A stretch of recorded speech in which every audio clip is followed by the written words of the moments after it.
messieurs, bonsoir et bienvenue au 20h bilingue de ce samedi 16 septembre 2017. Mimi Mofo, bonsoir. Merci à vous, Nadine Yambuto. Televiewers, good evening. We thank you so much for joining us in this edition of the bilingual primetime newscast on Equinox Television. Tonight, we talk about a sad incident which occurred in the early hours of this morning in Kumbo in the northwest region of the country. 4 people died in a fatal road accident. We'll tell you how and why it happened in this edition of the news. Also, in this newscast, the state of roads deteriorating on daily basis across the national territory. Today, it was the turn of the west region of Cameroon. The road linking Bamujou and Bafoussam collapsed. That was in the early hours of this morning. Also in this newscast, we talk about members of the National Executive Committee of the principal opposition political party in Cameroon, the Social Democratic Front, that have continued to re-echo the call for the release of all Anglophones that are currently behind bars. À la une de ce journal, la circulation une fois de plus perturbée ce week-end sur nos grands axes routiers. La route Bafoussam-Bamejou s'est affaissée ce matin, coupant la circulation en deux. Un glissement de terrain est à l'origine de cet incident survenu ce matin dans la région de l'Ouest Cameroun et dans la région du Nord-Ouest. 4 personnes ont perdu la vie à la suite d'un grave accident de la circulation survenu aux premières heures de cette matinée du côté de Kumbo. Voilà pour le sommaire.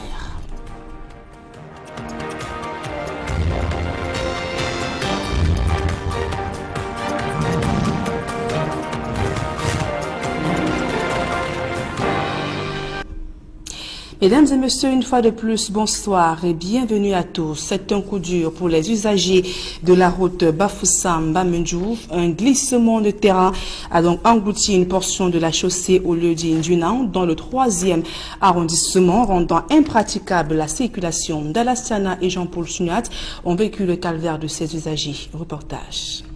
C'est une barrière de fortune qui renseigne désormais tous les usagers en partance pour les hauts plateaux que la route Bafoussam-Bamejou n'existe plus à la suite d'un éboulement au village Ndjunan, dans le groupement Bamungum.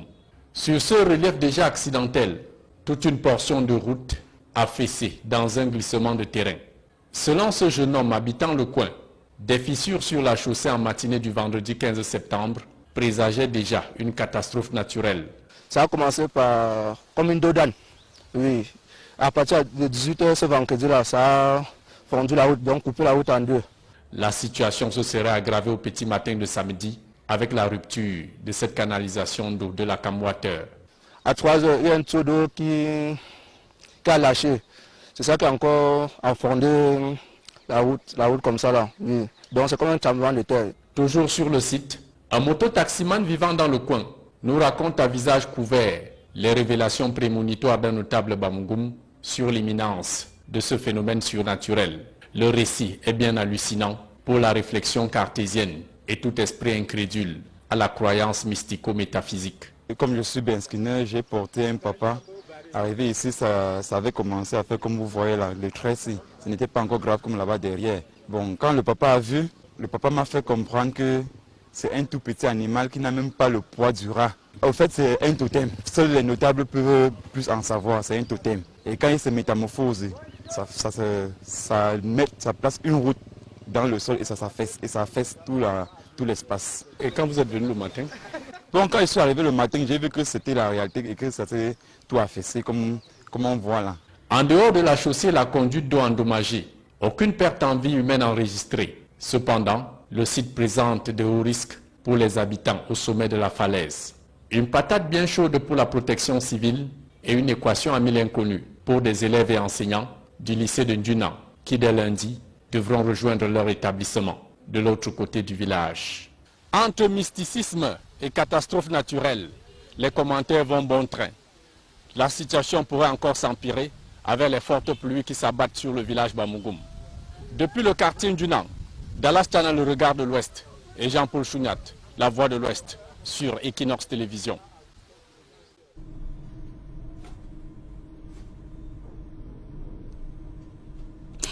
À présent, les images de ce grave accident de la circulation survenu aux premières heures de cette matinée à Kumbo dans la région du nord-ouest Cameroun. 4 personnes qui ont été brutalement arrachées à la vie dans un terrible accident de la circulation survenu de ce côté. Les victimes sont les membres de l'église CBC, la Cameroun Baptist Convention, dont ces femmes se rendaient donc pour un pèlerinage. Le conducteur a perdu le contrôle de l'engin et s'est retrouvé dans le ravin. Il faut préciser que l'accident a également fait 6 blessés graves. Nous y reviendrons dans nos prochaines éditions d'information. Et sur place à Douala, une cargaison de produits toxiques sème la panique à Lok-Bessou. Ici à Douala, les odeurs nauséabondes de ce liquide dont la nature n'est pas encore clairement établie. Donc ont amené les populations à alerter les responsables de la ville. Et il faut préciser que les principaux responsables de cette situation seront aux arrêts. Claude Eukwa, Julien Berthé-Bissaï. Les faits remontent au 12 septembre dernier, lorsque le camion en provenance de Bafoussam arrive au lieu dit mosquée, au quartier Lok-Bessou à Douala. Avant-hier matin, lorsque je sortais d'ici, il était 9 h par là. J'ai pris le couloir.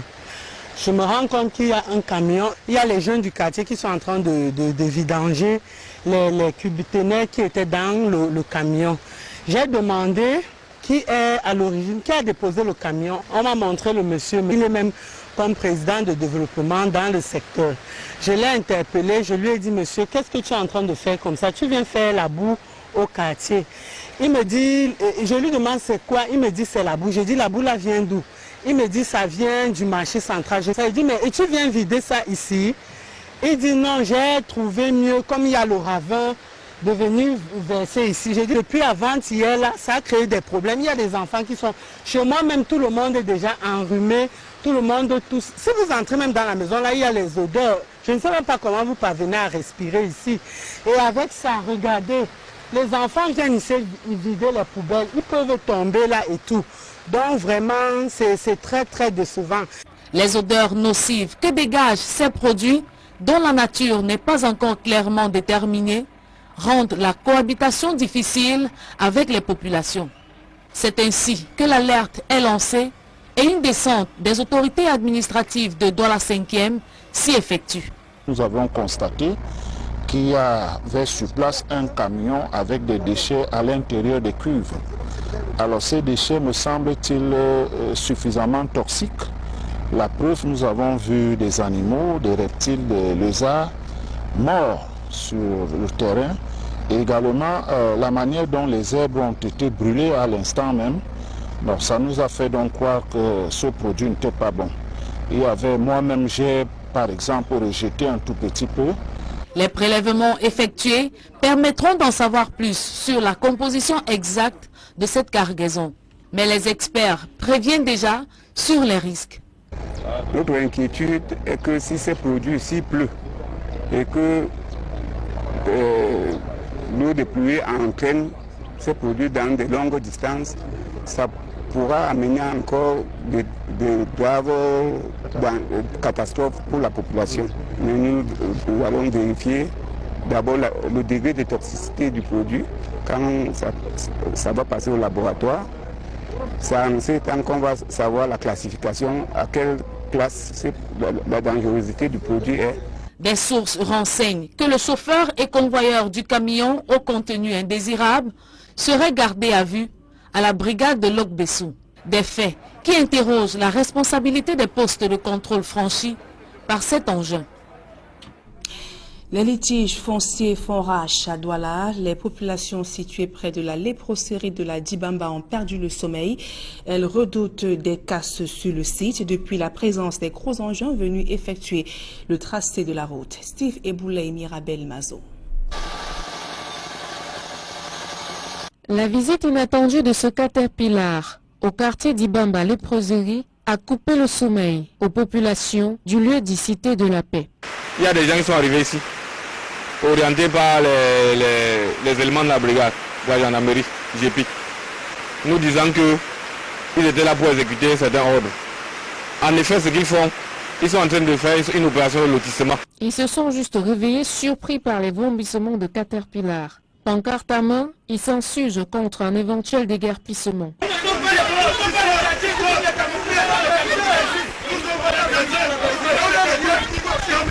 Il s'agit d'un terrain qui avait longtemps été abandonné dans la broussaille. Ces populations qui l'occupent désormais disent avoir été autorisées à construire sur ce terrain par le défenseur du village de la localité. Nous on vivait ici sans problème, c'est nous qui avons abattu les arbres ici en bas, sans problème. Mais depuis la mort du chef, M. Péli, ils disent qu'on les a demandé de ne pas casser une maison et ni la fondation. Ils tracent, ils arrivent derrière une maison, ils s'arrêtent. Et ils reviennent plutôt devant la maison, continuer la route. Nous voyons ça comme si peut-être eux en traçant, d'autres gens sont en train de sortir un titre par ailleurs. Dès qu'un titre foncier, les gars doivent sortir, ils vont s'engager à casser des maisons.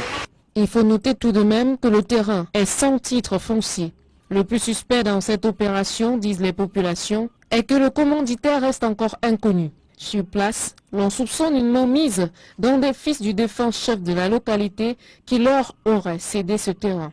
Il y a son fils qui a fait une descente sur le terrain et nous fait comprendre qu'il faut que nous on arrête les travaux parce qu'il doit faire entrer l'engin pour traçage de route. D'ailleurs, il va revenir dans 2 semaines. Depuis ce jour, il n'est plus jamais revenu. Effrayés depuis la visite de cet engin, ils peinent à vaquer normalement à leur activité quotidienne. J'ai déjà travaillé jusqu'à je suis en train d'habiter. Je vois seulement les engins atterrir, en train de tracer les routes et les bornes en même temps. Avec les gendarmes et les armes. En pleine rentrée scolaire, nous sommes comme ça depuis lundi, nous sommes à la maison. Les enfants ne partent même pas à l'école parce qu'on ne sait pas si on sort même pour aller à nos occupations, ce qui va se passer par derrière. L'administration territoriale de cette localité ne s'est pas encore manifestée sur le problème. Les populations continuent d'attendre. Dans le reste de l'actualité, les inspecteurs officiers et gardiens de la paix qui ont récemment reçu des avancements de grade devront contribuer à renforcer la sécurité dans la région du littoral, en proie au grand banditisme, au braquage et criminalité. Ils sont 314 dans la région à avoir reçu des attributs hier vendredi à Douala au cours d'une cérémonie présidée par le gouverneur Samuel Ivara Diboa. Le reportage de François Dikoumé et de Kate Diarra.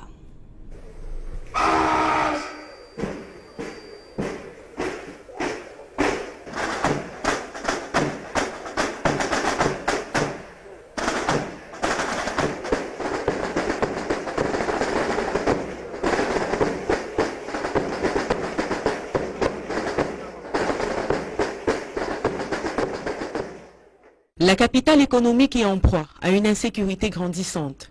Braquage à main armée, création de gangs et autres exécutions rythment le quotidien des populations riveraines. C'est dans ce contexte électrique que 314 personnels de la police ont reçu des avancements de grade.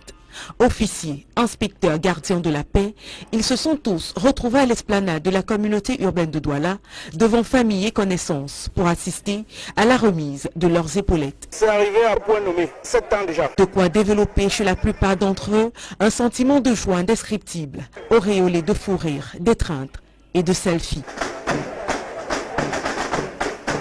Ils auront la lourde responsabilité de veiller au respect de l'ordre et de la paix dans la région où la criminalité s'est construite un nid. La police est un maillon essentiel du maintien de la paix dans la région du littoral en général. Même si cette police est de plus en plus gangrénée par de mauvaises graines, le gouverneur de la région du littoral, Dieudonné Ivara Diboa, investit dans les encouragements, alors nécessaires selon lui, pour booster le moral des travailleurs. Tout corps a des brebis galeuses, même dans l'administration territoriale, partout nous avons des brebis. Mais nous encourageons tous ceux qui travaillent bien sur le terrain. Au chapitre des sujets brûlants, ils devront commencer par gérer la suprématie des gangs de délinquants qui n'hésitent pas à dicter leurs lois dans certains quartiers de la capitale.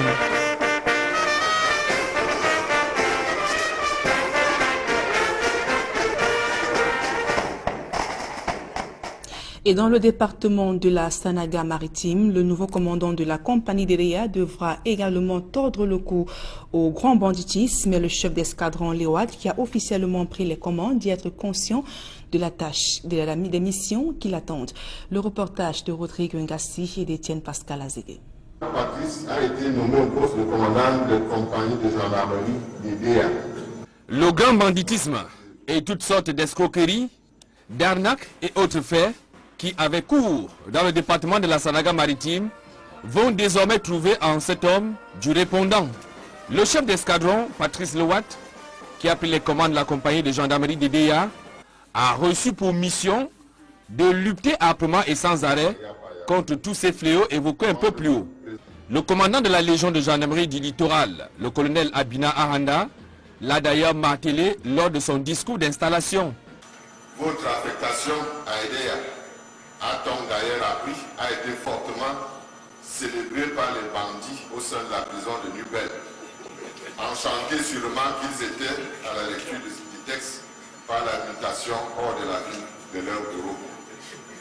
Cet engagement dans ce domaine, comme dans les autres de vos attributions, doit pouvoir continuer ici avec la même détermination. Il s'agit également aujourd'hui, en liaison avec les unités routières, quand il le faut, d'engager une lutte sans merci contre la violence routière, à inscrire aujourd'hui en caractère grave dans votre agenda. Les populations de la ville Lumière saluent à leur tour l'arrivée du bourreau des brigands et bandits de grand chemin. Nous avons ici des voleurs de moto. Moi-même qui vous parle, je suis victime. Quand on se permet de prendre une moto garée et s'enfuir avec son arrivée, on est sûr au moins que le taux de grand banditisme va diminuer. Un très bon commandant de compagnie. J'espère comme il est nouveau dans sa partout, tel que je le connais, il va faire les merveilles. Des témoignages et attentes qui mettent désormais la pression sur le nouveau commandant de compagnie d'EDA. L'une des missions principales de la gendarmerie, c'est la protection des hommes et de leurs biens. Et le grand banditisme fait partie d'une des composantes de cette mission, la lutte contre le grand banditisme. Donc, comme j'ai dit tantôt, je ne ménagerai d'aucun effort. Les personnels passés sous mon commandement ont été déjà alertés. La lutte contre le grand banditisme est mon cheval de bataille. Le département de la Sanaga-Maritime en général et la ville d'Edea en particulier sont des zones cosmopolites où vivent presque toutes les ethnies du Cameroun et même des ressortissants des pays voisins au Cameroun. D'où l'étendue de la tâche qui attend désormais le chef d'escadron, Patrice Lewat, à la tête de la compagnie de gendarmerie d'Edea.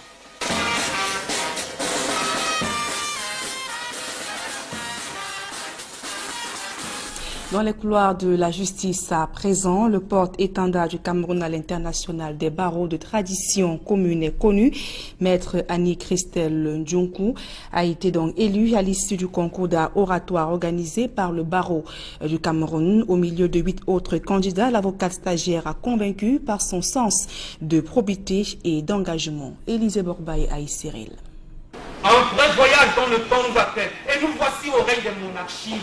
Comme dans un prétoire, des avocats font leur plaidoirie. En 1984, à Dallas, dans l'État du Texas aux États-Unis. Mais ici, ce sont des avocats stagiaires, candidats au concours d'art oratoire organisé par le barreau du Cameroun. À l'occasion des congrès de la conférence internationale, il est organisé un concours d'exercice d'art oratoire, un concours de plaidoirie, à l'occasion duquel on remet le prix de lauréat du concours de la plaidoirie des pays francophones. Le Cameroun devait donc envoyer et doit envoyer son candidat en Haïti en décembre 2017. Nous avons décidé d'organiser un concours de plaidoirie et aujourd'hui vous arrivez dans la finale de ce concours. 9 candidats sont face à un jury présidé par Maître Charles Tchungan, ancien bâtonnier, aux côtés de Yap Abdou, ancien président du TCS. 3 sujets au choix sont proposés et les candidats sont notés sur les critères de dignité, de probité, d'engagement et de considération. On a entendu les plaidoiries pendant 2 heures. On a délibéré pendant 1 heure. Sous chaque critère, il y avait une note. Et après, on a additionné les notes. Et après, on a délibéré. On a choisi celle que vous avez vue, qui a été la meilleure de tous. Je pense que le barreau du Cameroun sera bien représenté à Haïti. Premier, Messou Blanco Ali. Après délibération du jury, Annie-Christelle Ndjounkou arrive en tête.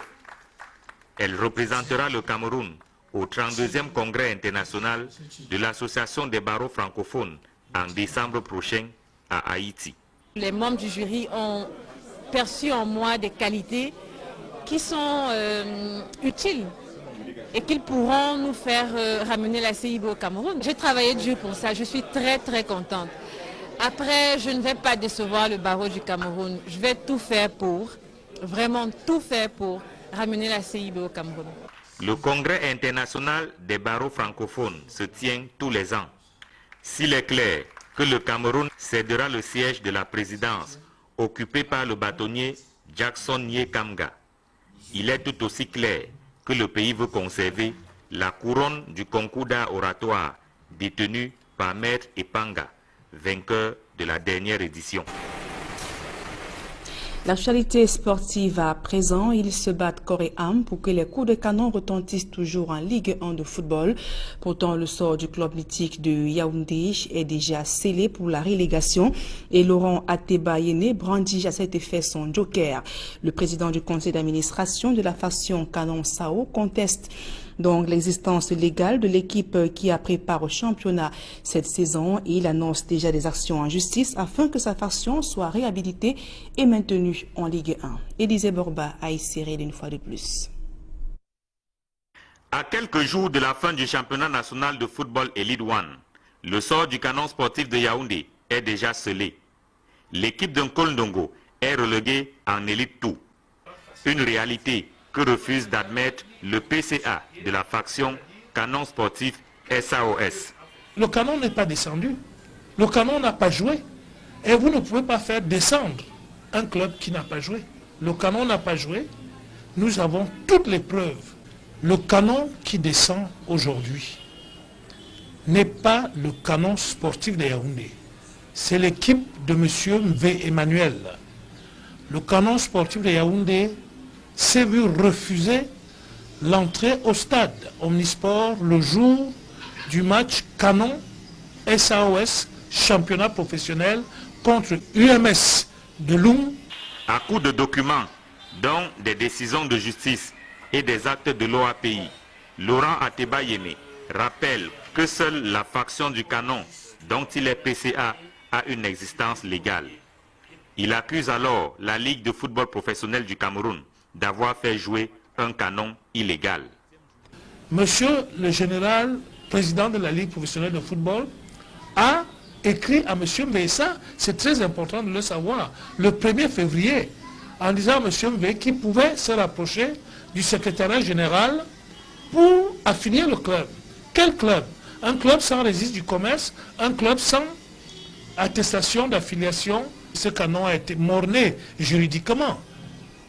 Il a créé aussitôt le tribunal des Kounou a radié ce club. Il y a une décision de justice. Le PCA de Canon SAOS, comme il se présente, fait savoir qu'il ne se contentera pas de dénoncer. Il annonce des actions en justice afin que son canon à lui soit maintenu en Elite One la saison prochaine.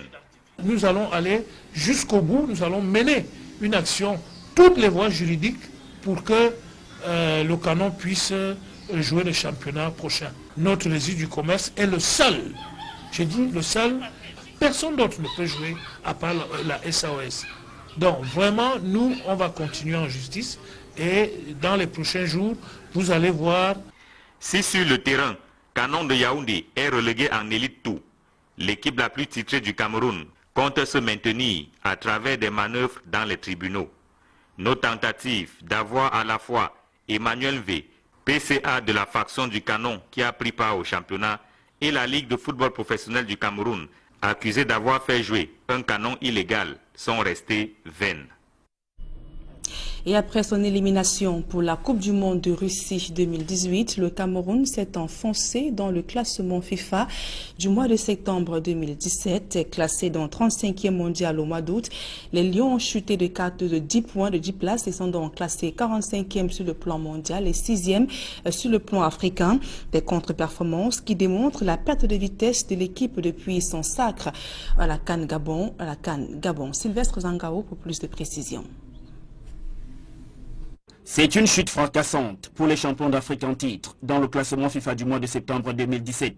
35e mondial en août, le Cameroun occupe désormais le 45e rang, soit 10 pas en arrière. Cette dégringolade des Lions indomptables est justifiée par leurs mauvais résultats lors de la 3e journée des éliminatoires de la Coupe du Monde 2018 face au Nigeria.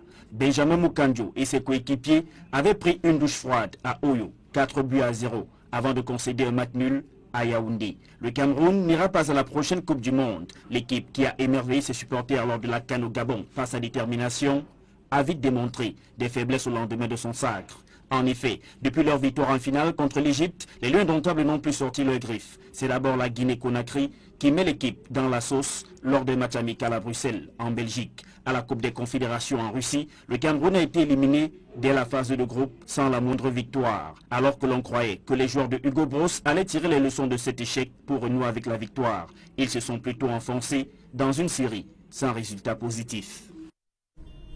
À présent, la deuxième partie de ce journal en langue anglaise avec vous, Mimi Mofo. Merci à vous, Nadine Yambutoa. Televiewers, we thank you so much for joining us in the second segment of the news. We begin right here with this rather sad incident in the northwest region of the country. Tragic incident hit Kombo.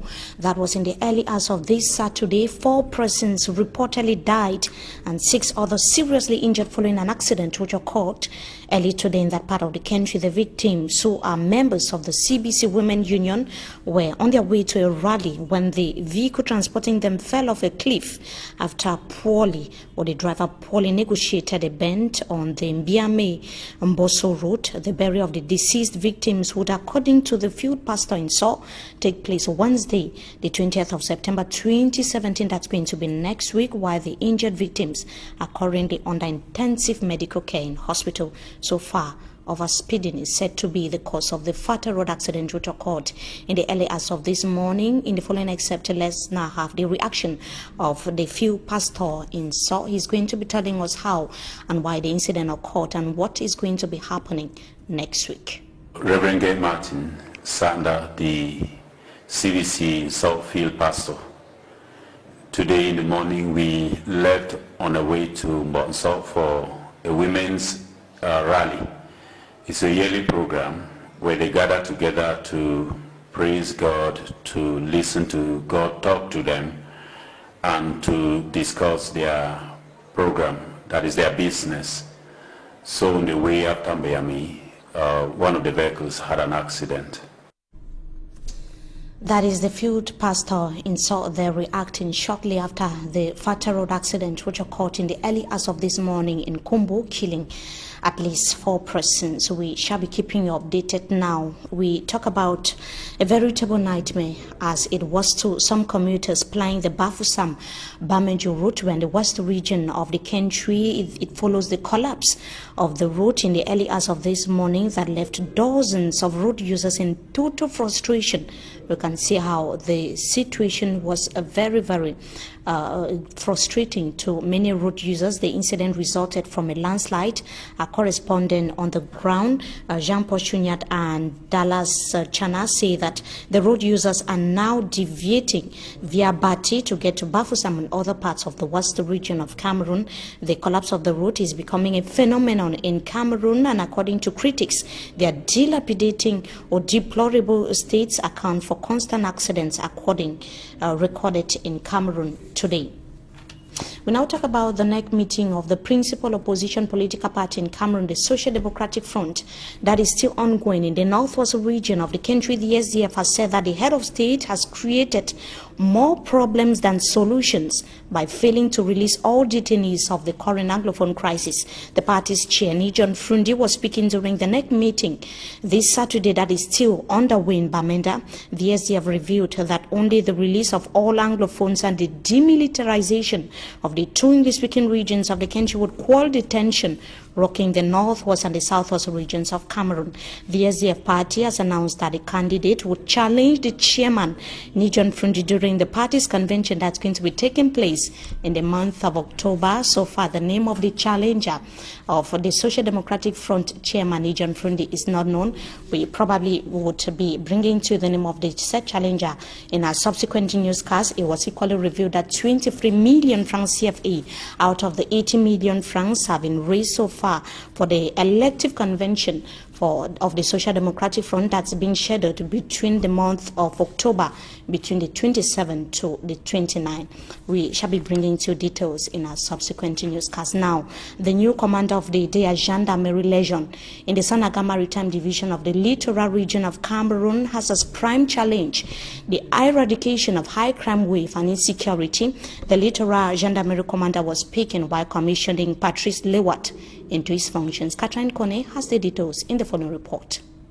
Territoriaux, deuxième région de gendarmerie, Légion de gendarmerie du littoral, compagnie de gendarmerie d'IDEA, commandant, chef d'escadron Lewat Patrice. The newly commander of Sanaga Maritime has social, security and other challenges to tackle as he takes over command.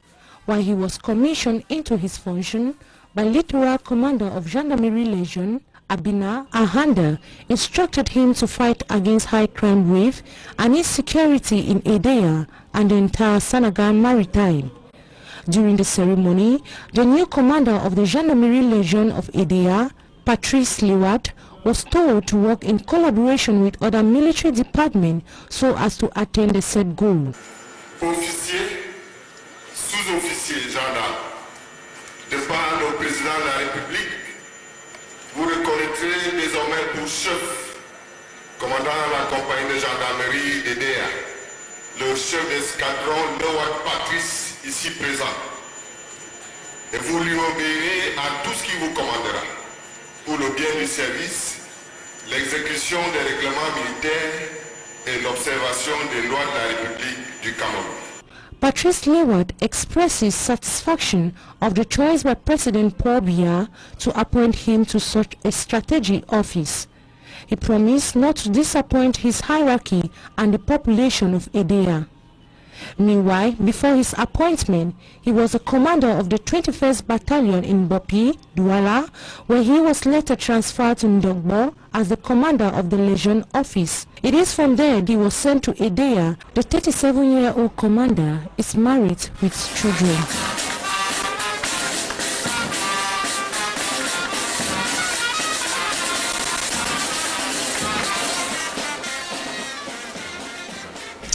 It was a similar atmosphere in Gaounderi of the Adamawa region of the country, where some 36 police officers were promoted into different ranks. The ceremony was presided at by the governor of the said region. Our reporter Jacques Ekwekinge tells us more in the following report.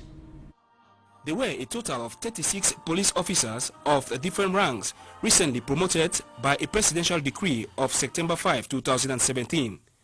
Amongst the newly promoted were 1 senior police superintendent, 5 assistant senior police superintendents, 30 police constable promoted to 3rd grade, and 1 first grade police constable promoted to 2nd grade. A Epaulet Award ceremony taking place at the Ngaounderi ceremonial ground was presided at by the governor of the Adamawa region, Kildadi Takige Bukar. The happy recipients, however, used the occasion to express their gratitude for their advancement. I waited for 9 years, 9 good years. So finally, I am promoted today. The Epaulet Award ceremony, which was void of any speech making, ended with a congratulatory message from the administrative authorities and family members.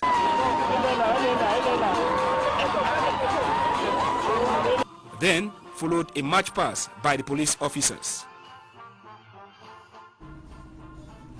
And now we talk sports football. Cameroon, that has dropped drastically in the latest FIFA ranking for the month of September 2017. The reigning African champions lost 10 places and are now 6th in the African continent. Several reasons have been forwarded for the drop of the Cameroonian football team. Details with Smart Njikan Gabriel.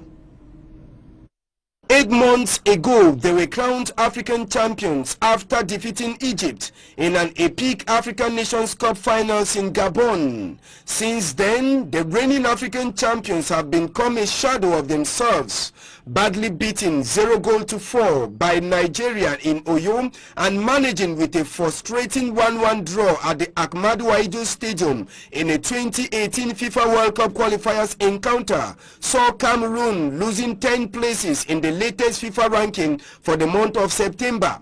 Cameroon, that was amongst Africa's top 5 nations, is now 6th in Africa and 45th in the world. The drastic drop of Cameroon could be explained with its current poor form. Since they defeated Egypt, Cameroon has had difficult times, losing to Guinea and Colombia in international friendlies, and performed poorly at the FIFA Confederations Cup in Russia, leaving the tournament at the group phase without a single win.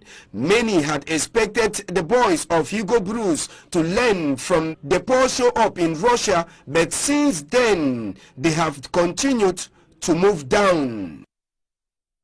And that brings us to the end of this edition of the Bilingual Newscast on Equinox Television. But before we go, we should note that only 2 matches as far as the 32nd playing day of the League One Championship is concerned will take place in stadia across the country. This weekend, precisely tomorrow Sunday, Dragon is going to play against Babutus Football Club. Cologne is going to face Edin FC. For the other 7 encounters, it's going to take place on the 20th of September 2017. We thank you so much for joining us. Wishing you a blessed stay in the company of our programs. Until we meet again, goodbye, Nadine Yambo. Bonsoir. Bonsoir, Mimi Mefo. Mesdames et messieurs, c'est la fin de ce journal. Merci pour votre aimable attention et passez l'agréable moment en compagnie de nos programmes.